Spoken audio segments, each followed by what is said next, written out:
Alam niyo ba mga part na ang kauna-unahang taong nakasahod sa YouTube ay si Jawed Karim, kilalang co-founder ng YouTube.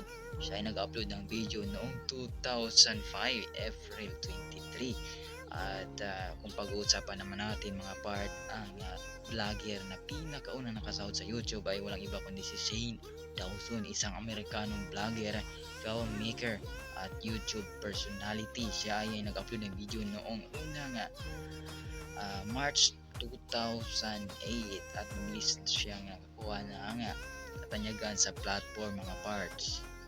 At noong 2009, si Dawson ay nakasahod sa YouTube sa pamamagitan ng Google AdSense or Google AdSense na programa ng Google na nagbibigay bayad sa mga content creator.